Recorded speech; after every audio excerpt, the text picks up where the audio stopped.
Hi, welcome to Milady's Wish Crochet. I'm Christy, and tonight I'm going to show you how to work one of the word bobble charts in crochet. These are the popular word blankets that you'll see by Jody Pyott, Nancy Liggins, and I even have two patterns using them, my Sea Serenity and my Showers to Flowers blanket.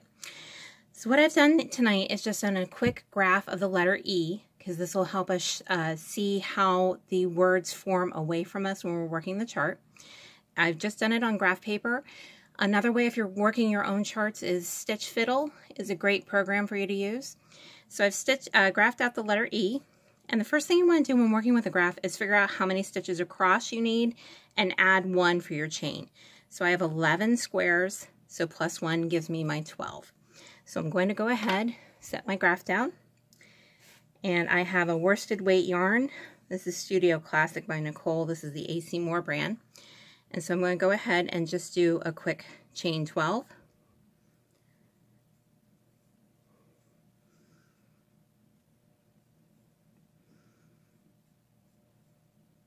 (10, 11, 12). Now if we look back at our graph, you'll see that I have 3 blocks or 3 rows before my letter E starts. So I'm going to do single crochets backwards and forwards, 11 stitches in each row until I get to that 4th row. So I'm going to go ahead and just in the second chain from my hook, go ahead and work my first stitch. Now one thing I like to do when I'm doing word blocks, because a lot of times with these patterns we do the blocks and then join them together, is I work in the back loops of the chain.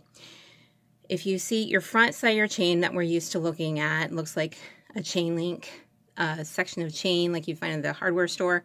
If you turn it over, there's a bump on the back.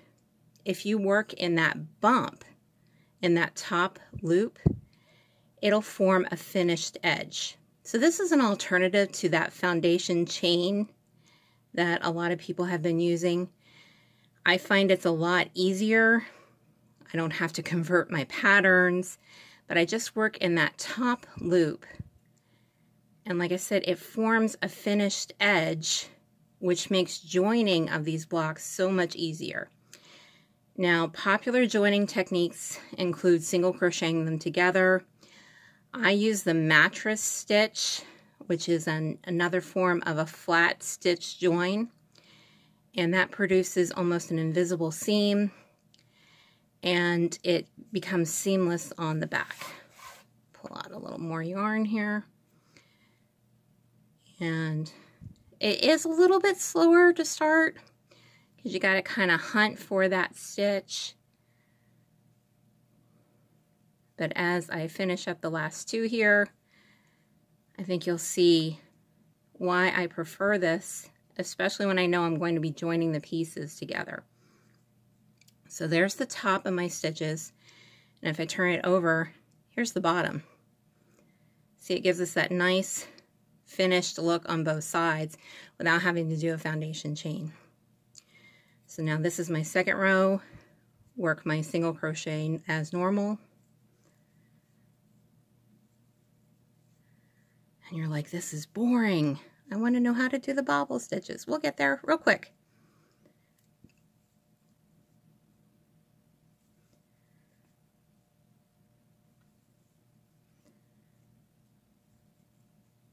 The hook I'm using is a Furls Odyssey hook.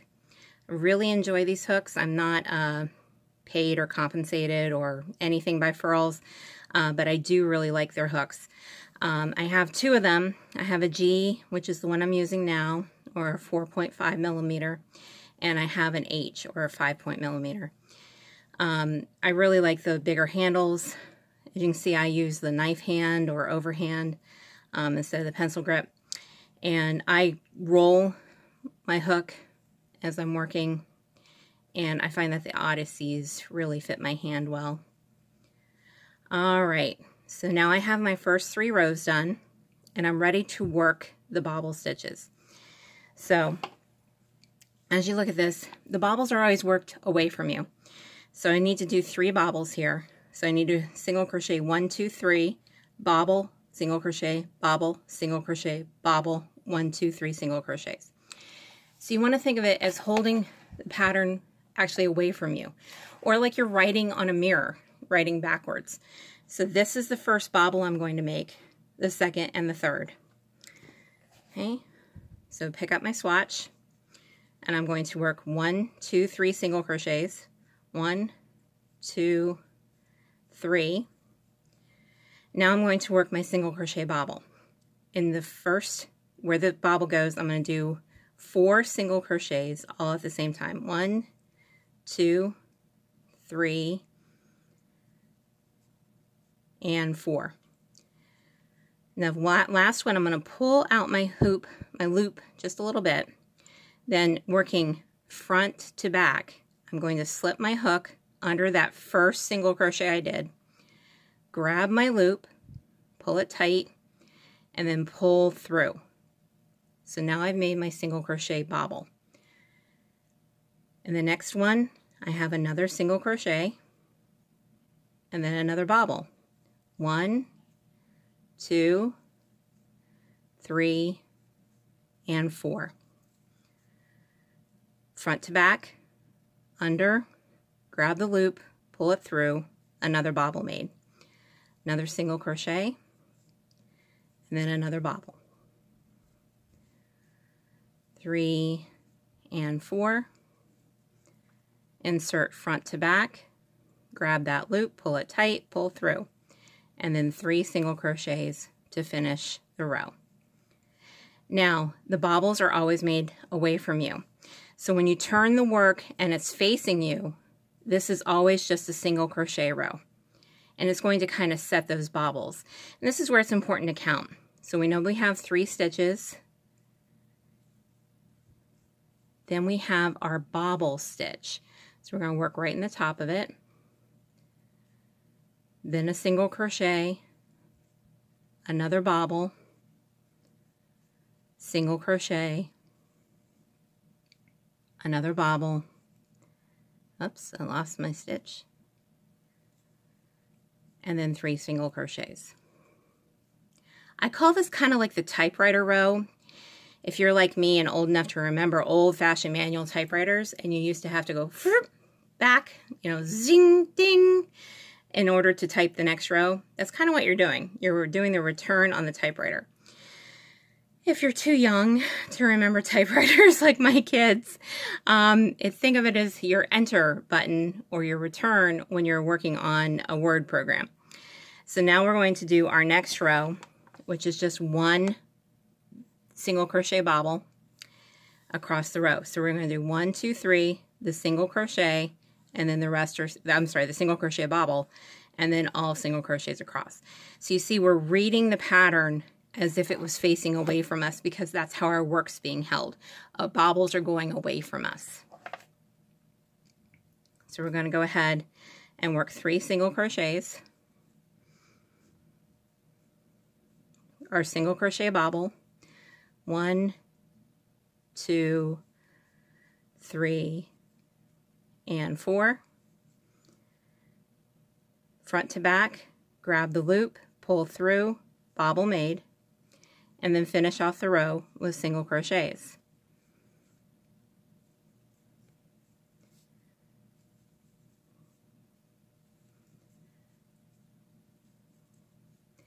And now it's time to chain 1, turn, and typewriter return, and just zoom back across. This method produces a very dense fabric because it's all single crochets. It's really appropriate for kids, for little ones, especially babies and toddlers, because it produces such a solid fabric. There's no holes to catch little toes and fingers. But because it produces such a nice fabric and it has the texture of the bobbles, I think it's really good for tummy time, for them to feel that texture, encourage those young minds. Okay, so we're on row 3 of the bobbles. So we see we have 3 single crochets again, and then single crochet bobble, single crochet, and a single crochet bobble. So we're going to go ahead, I've already done my 3 stitches there. We're going to do a bobble, 2, 3, and 4. Front to back, grab the loop, pull it through, single crochet, and now the other bobble. It's 1, 2, 3, 4. Front to back, grab the loop, pull it through, single crochet a bobble, and then we'll finish it out with single crochets.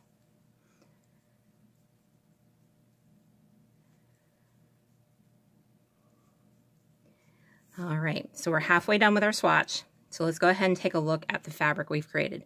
This is the back side. You can see it's completely smooth. You don't see the bobbles hardly at all. It's just a nice dense fabric. If we go ahead and turn it over, here's your front side. You can see their bobbles, the raised texture. If I turn it up a little bit, you can see it there. And we're halfway done. Okay, so I'm gonna go ahead and stop the video for right now and go ahead and finish the swatch, and I'll come back and show you the finished product. Almost there. A couple more stitches to go. Okay, I have all the bobbles done, so all that's remaining is the 3 rows at the top of single crochet to finish off my block. But you can see the E. Here's the top, the middle, the bottom, and it's a really easy technique to learn. It is just trying to figure out how to hold the graph, the pattern, to work it away from you and kind of reverse that chart as you're looking at it. So that can take a few minutes. Now, some recommendations I have for you when doing a word blanket like this is solid colors work best. Variegated yarn tends to lose the definition of the bobbles and it's not as easy to see. So I do recommend that you try and use a solid yarn. But any yarn will work, any weight, as long as you adjust your hook. You want a hook that will give you a nice solid fabric that's not too loose, but also not too tight. If you find that your bobbles are too big or too small, you can adjust the number of bobbles you use. I use the 4 single crochet method. I've had students use 5 single crochets in their bobble. So that gets a more pronounced look. I've also had students that crocheted pretty loosely and used 3 stitches and got a similar use. So it's definitely something you can play with to find the technique that works best for you and what you want to produce with your craft. I hope you found the video interesting. I hope you found it helpful. Please let me know if you have any questions. I know the lighting wasn't great. It definitely needs something I need to work on to get better lighting in here. But I do appreciate you checking in, and I hope you did find it helpful. Thanks again. Don't forget to check us out at Milady's Wish Crochet on Facebook and Milady's Wish Crochet on Etsy. We have patterns and finished products available. Thank you. Bye-bye.